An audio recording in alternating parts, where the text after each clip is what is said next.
Beberapa bulan sebelum memberi Sunwoo coklat, Doksun yang sedang bersama dua teman perempuannya bertemu tiga sobatnya di warung makan. Melihat Sunwoo yang perhatian dengan Doksun, dua teman perempuan Doksun pun membuat kesimpulan jika Sunwoo menyukainya. Dari situ, Doksun mulai sering salah tingkah tiap bertemu Sunwoo.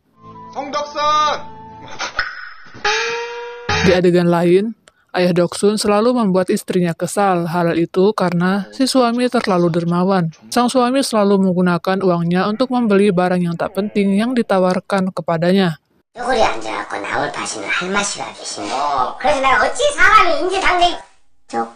Sedangkan Ibu Junghwan sering kesal pada suaminya karena terlalu irit. Suatu hari, Doksun dan sahabatnya bermain di rumah Taek. Ia meminta bantuan Doryong melatihnya menari untuk acara pentas sekolah. 쟤 조용히 시키면 줄 거야. 됐지?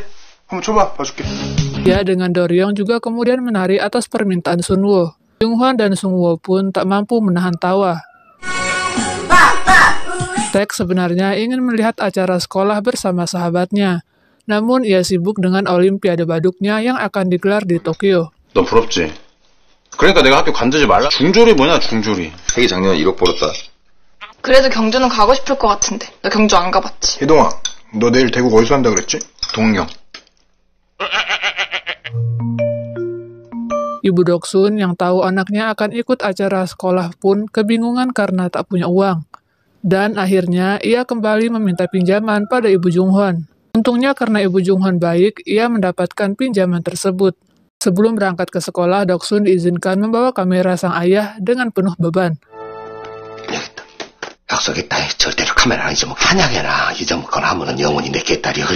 Junghwan juga berangkat, namun diam-diam membawa whisky.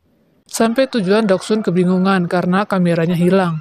Ia tak sadar jika kameranya tertinggal di kereta. Doksun pun menangis minta pulang karena takut dan tak fokus untuk ikut acara sekolah. Namun, berkat bantuan guru kelasnya, Doksun bisa ikut acara sekolah dengan tenang. Tempat lain, dua teman Doksun gagal ikut lomba menari bersama karena kecelakaan kecil yang mereka alami. Dan oleh sebab itu, Doksun mencari sahabatnya untuk meminta bantuan.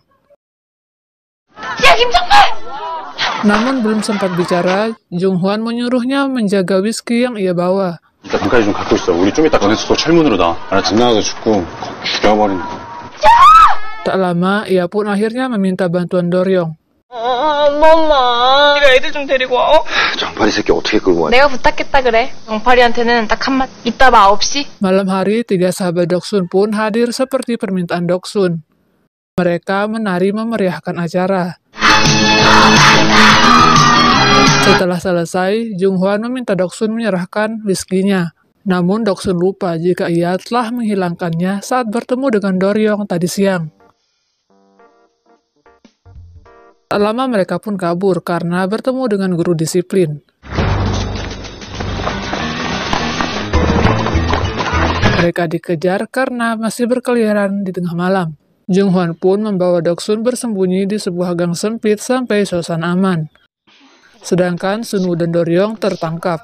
Pulang dari acara sekolah, Doksun dimarahi sang ibu karena kameranya hilang. Doksun pun berlindung pada Junghwan yang kebetulan baru pulang.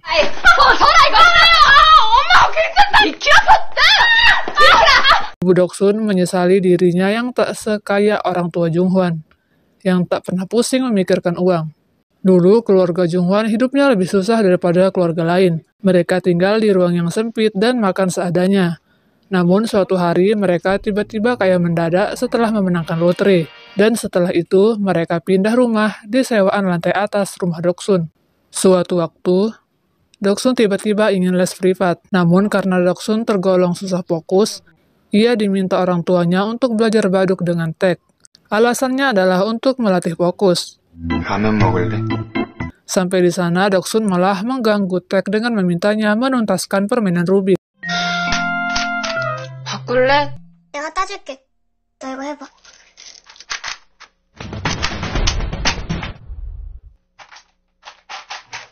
자. Tak jauh beda dengan Bong.